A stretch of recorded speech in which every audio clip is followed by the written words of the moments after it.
हिंदुत्व को लेकर जो एक परिस्थिति महाराष्ट्र में खड़ी हुई, क्योंकि शिवसेना से छिटक कर अगर एकनाथ शिंदे दूसरी तरफ गए तो पहला सवाल उन्होंने ये कहा कि क्योंकि हिंदुत्व से आपने समझौता किया इसलिए हम साइड हो गए। तो क्या अब हिंदुत्व की असली पहचान शिवसेना के कुनबे से एकनाथ शिंदे हो गए? सर माइक पास करिएगा। मीनाक्षी, मैं एक बात ये कहूँगा कि देखिए, हिंदुत्व को लेकर लोग पॉलिटिकली अपने अपने तरीके से डिफाइन करते रहते हैं, लेकिन जो जनता है जिसको लगता है कि हाँ ये हिंदुत्व का मुद्दा है, जो वोट करने जाता है बूथ तक, उसका मुद्दा कभी बदलता नहीं। और अगर उसका मुद्दा बदलता तो राम मंदिर आज अयोध्या में नहीं बन रहा होता, क्योंकि समय समय पर एक समय तो जब भारतीय जनता पार्टी की 4 राज्यों की सरकारें गिर गई थी तो लगा कि ये तो संभव ही नहीं कि हिंदुत्व के मुद्दे पर इस देश में राजनीति की जा सके। भारतीय जनता पार्टी का वनवास ऐसा हो गया कि नेता कहते थे कि 14 साल का राम जी का वनवास हुआ था, इसके बाद ही होगा। तो मुझे लगता है कि जनता के मुद्दे नहीं बदले, नेताओं ने अपने मुद्दे बदले। महाराष्ट्र में जो कुछ हो रहा है उसका संकट हमें समझना चाहिए। उद्धव ठाकरे दरअसल राजनीति में एक निष्क्रिय व्यक्ति हैं, जो सबसे मूल संकट है, जिसकी तरफ शायद इशारा नहीं कर पा रहे हैं लोग। मूल संकट यह है कि वो निष्क्रिय व्यक्ति हैं जिनको उनके आक्रामक पिता की विरासत संभालनी थी, वो नहीं संभाल पाए।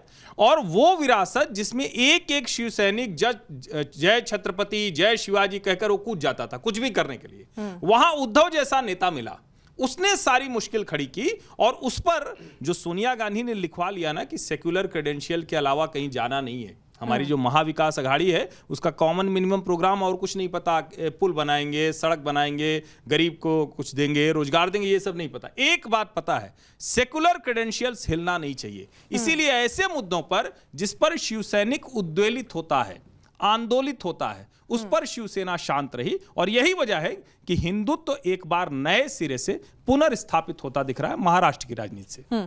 वानखेड़े जी, विचारधारा किसी चिड़िया का नाम बचा है? अब विचारधारा नाम की कोई चिड़िया नहीं है। और जो एकनाथ शिंदे ये कह रहे हैं कि हम हिंदुत्व की लड़ाई लड़ रहे हैं, वो एकनाथ शिंदे इसी बीजेपी के सरकार से बाहर आने के लिए इस्तीफा तक सौंप चुके थे 2014 में। तब ये कह रहे थे कि फडणवीस सरकार शिवसेना को खत्म कर रही है, हम शिवसेना मराठी मानुस की शिवसेना है।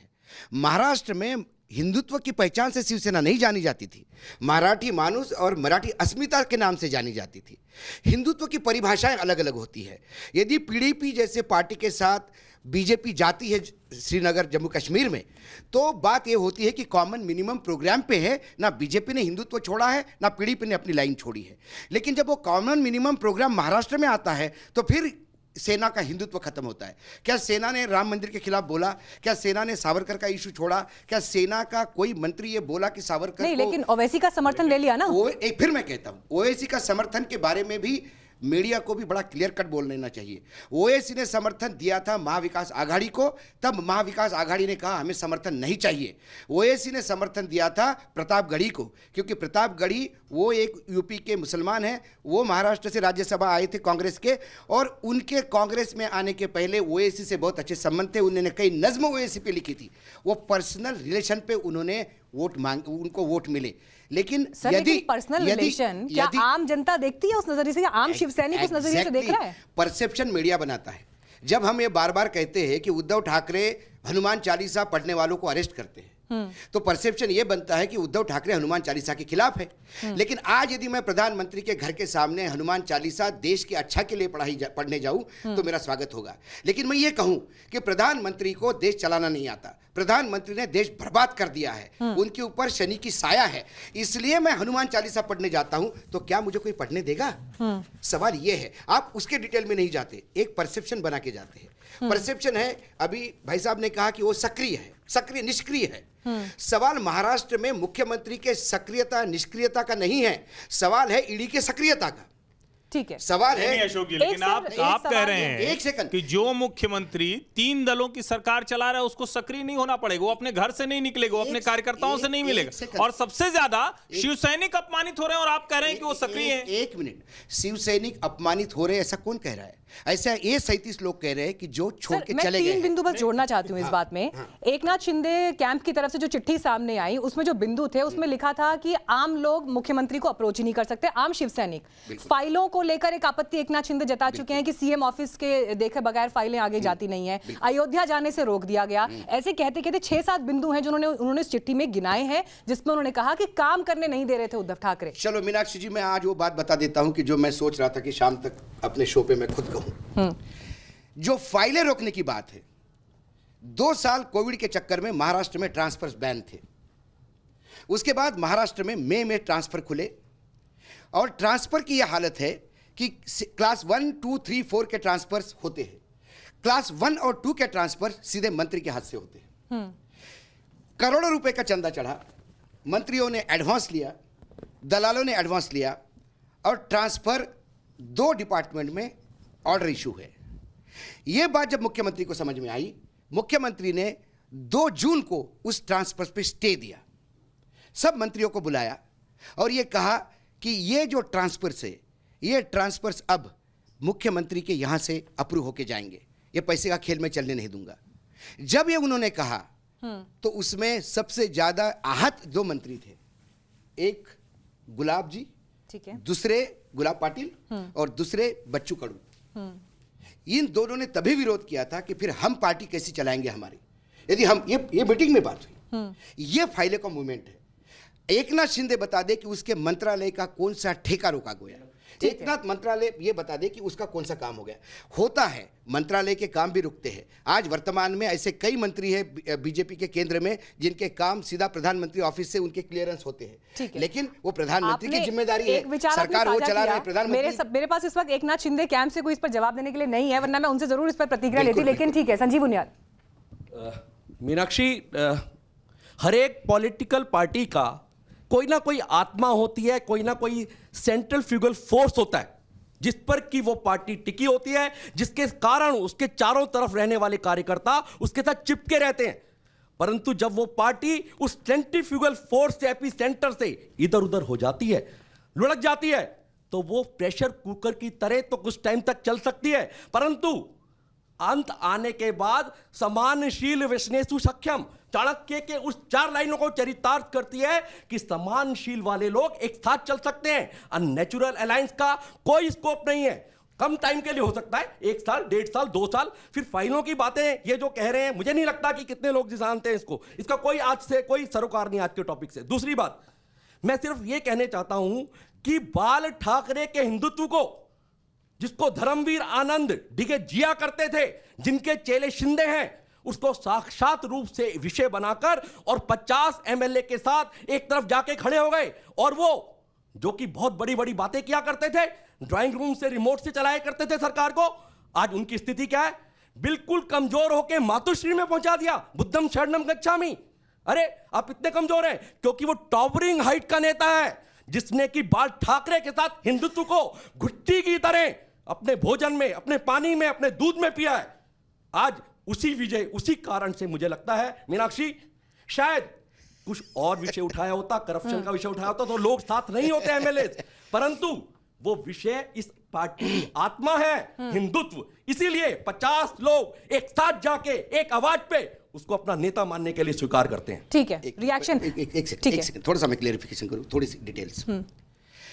जब 2019 में विश्वास का मत पारित होना था, देवेंद्र फडणवीस पहली बार मुख्यमंत्री बन गए थे, तब एनसीपी ने समर्थन देके, एनसीपी से समर्थन लेके विश्वास का मत पारित हुआ, क्योंकि तब शिवसेना बाहर थी। तब हिंदुत्व बीजेपी का एनसीपी के साथ जाने से खराब नहीं हुआ।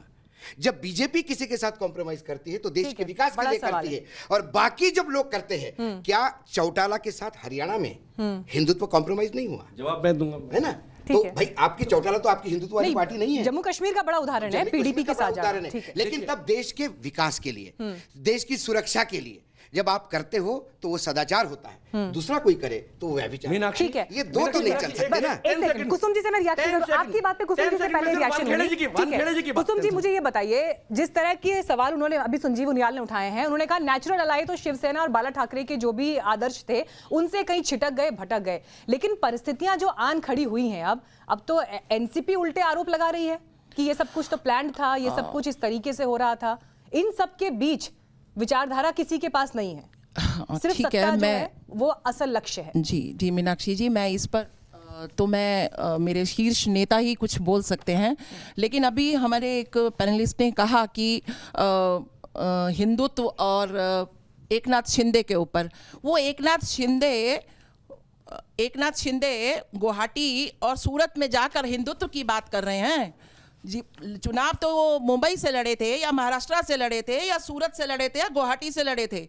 अगर वो अपने देश में वो सुरक्षित नहीं है तो वो जहां भाजपाई सरकार है वहां जाकर हिंदुत्व की बात क्यों कर रहे हैं? उनको मुंबई में बात करनी चाहिए, अपनी पार्टी के साथ बात करनी चाहिए। उनका आंतरिक मामला है, वो पूरे देश को परेशान किए हुए हैं।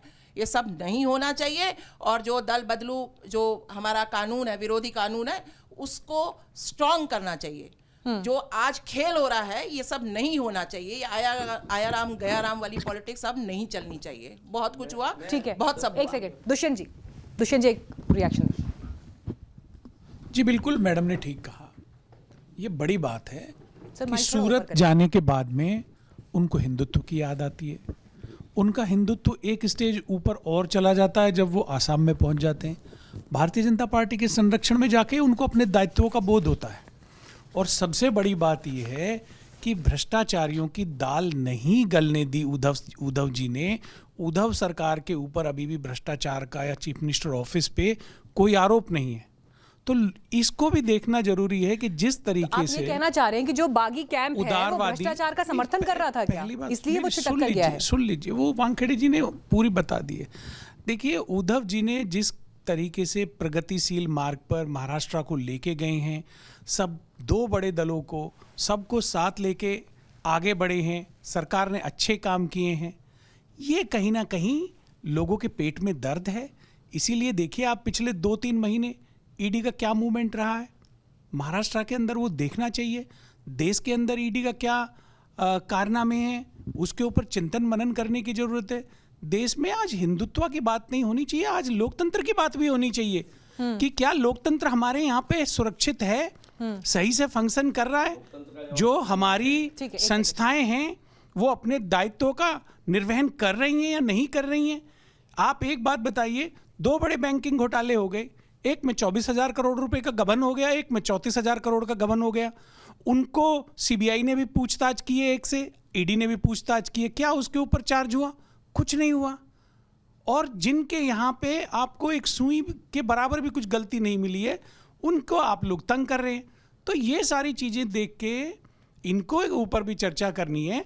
ये भारत कोई एक छोटा मोटा स्टेट नहीं है, ये 140 करोड़ का एक विशाल राष्ट्र है। आपने लोकतंत्र को लेकर बड़े सवाल बिल्कुल, मैं उठाए, लोकतंत्र को लेकर बात कर कॉन्स्टिट्यूशन एक्सपर्ट है, वो जवाब देंगे। लेकिन ठीक है, सिर्फ छोटी टिप्पणी, मुझे अच्छा लगता अगर दुष्यंत जी ने कोई और विषय उठाया होता। जिस सरकार का गृह मंत्री वसूली के आरोप में जेल में बंद है, जिस सरकार में police commissioner, Mumbai police commissioner, एक छोटा मोटा आप समझिए कि केंद्र शासित प्रदेश जैसी हैसियत है उसकी, देश की आर्थिक राजधानी है, वो भगोड़ा रहा। जिस सरकार में एक पुलिस इंस्पेक्टर, वो देश के सबसे बड़े उद्योगपति के घर के बाहर जिलेटिन की छड़ें छोड़ाता है, जिस सरकार में उसका सहयोगी उसको खुद ही मार देता है, उसके बाद कह रहे हैं कि भ्रष्टाचार नहीं है। जहां सरकार पूरी तरह से इसी तरह के आरोपों में लिप्त है, वहां आप क्लीन चिट देना चाह रहे हैं। और सब कुछ इसका मतलब तो यह हुआ कि आप भी मेरी उसी बात को आगे बढ़ा रहे हैं कि ये एक निष्क्रिय मुख्यमंत्री है जिसको पद पर रहने का अधिकार नहीं। दुष्यंत जी, देखिए, जिस प्रकार से किसानों की फसलों की खरीदारी सही समय पे हुई है, किसानों के बिजली के बिलों को जिस प्रकार से माफ किया गया है, और जो विदेशी निवेश आया है महाराष्ट्र के अंदर, मुंबई के अंदर, पूरे देश का विदेशी निवेश देख लीजिए और मुंबई का विदेशी निवेश देख लीजिए। आप तुलना तो करिए भाई साहब, क्या आप इंस्पेक्टर की बात करने लग रहे हैं? आप देखिए उत्तर प्रदेश में और अन्य राज्यों में इंस्पेक्टर क्या कर रहे हैं। आप एक इंस्पेक्टर की बात करेंगे, अरे थाने के अंदर बलात्कार हो गया, क्या बात कर रहे हैं आप? राज्य में थाने के अंदर बलात्कार हुआ है, आप एक इंस्पेक्टर की बात कर रहे हैं। मीनाक्षी, पुलिस कमिश्नर आरोप है भाई, आप चलने दीजिए। आज पूरे देश में नहीं, इतनी बड़ी पोस्ट पर एक व्यक्ति बैठा है, गुजरात कमिश्नर, आप कह रहे हैं कि ठीक है आरोप तो लगते रहते हैं। सर, कैसी बात कर रहे हैं? गुजरात में जब मुख्यमंत्री थे नरेंद्र मोदी, तो उनके कैबिनेट में कई सजा होने वाले भी बोलते, अपील में ही इसलिए हम मंत्री रखते हैं। वर्तमान में जो गृह राज्य मंत्री है, इसके बारे में तो इलाहाबाद हाईकोर्ट ने भी टिप्पणी की है। उनके ऊपर एक मर्डर केस है जिसका अवेटेड है अभी तक, टेनी महाराज, उनका बेटा किसानों को लोन देता है, वो जेल में है। क्या पिता का बेटा जेल में है तो क्लीन चिट दे रहे हैं आप? नहीं, वानखेड़े एक जी सेकंड को? नहीं, मैं क्लीन चिट अनिल देशमुख को नहीं, क्लीन चिट दे रहे हैं, मैं क्लीन सचिन चिट- वाजे को क्लीन नहीं, चिट नहीं, दे रहे हैं, एक सेकंड, यही कमिश्नर प्रॉब्लम है ऑफ आपका। मुंबई को क्लीन चिट दे रहे यही हैं। प्रॉब्लम है आपका। मैं कह रहा हूं कि उस देशमुख को फांसी होनी चाहिए। अब सीधी फांसी दे रहे हैं। एक सेकंड, मैं कतई क्लीन चिट अरे नहीं दे कोर्ट रहा को हूं। डिसाइड करने दो, अरे वानखेड़े एक जी। सेकंड तो फिर ना, आप इस पूरे मुद्दे को बोलने तो उठाओ दीजिए। मत ना, अभी तो यदि आरोपी है ना, मैंने- कोर्ट में एक सिद्ध होने मिनट, दो। मैंने कतई नहीं कहा कि गृह मंत्रालय फेल नहीं हुआ, बिल्कुल हुआ है। गृह मंत्रालय फेल हुआ है, बाकी मंत्रालय भी वहां फेल हुए हैं, लेकिन ऐसे हर राज्य में हुए हैं। लेकिन आप एक वजह का नाम उठा लेते हो, तो फिर मैंने 4 नाम दूसरे गिनाए तो आप बोलते हो कि वजह को आपने क्लीन चिट दी। मैंने बिल्कुल नहीं दी। यदि टेनी महाराज को आपने क्लीन चिट दी तो इसका मतलब मैंने ये तो नहीं कहा टेनी वजह ने गलत किया तो क्लीन चिट आपने टेनी महाराज चलो को विषय दी। पे आते हैं, मीनाक्षी। सवाल ये नहीं है, सवाल ये मीनाक्षी, है मैं हम करें तो सदाचार। मैं यही कह रहा हूं, एक राजनीतिक विश्लेषक के तौर से मैं देखूं तो सारी राजनीतिक पार्टियां सत्ता के लिए खेलजोल करती है। जब आपने आंकड़े पूरे करने होते हैं तो व्याभिचारी सदाचारी सब चलता ठीक है, लेकिन जब आपको आंकड़ा पूरा हो जाता है तो फिर दूसरा करता है तो व्याभिचारी। मैंने यही कहा, आप बिल्कुल बोलिए, लेकिन फिर उसके लिए आपको क्लीन होना चाहिए। संविधान आप और क्लीन नहीं हो, संविधान- आप दूसरे को ज्ञान दे रहे हो। खबरों के पीछे की खबर पहुंचाते हैं हम, आपकी आवाज को मुद्दा बनाते हैं हम। टाइम्स नाउ नवभारत को YouTube पर लाइव देखिए, सब्सक्राइब करिए और बेल आइकन जरूर दबाइए।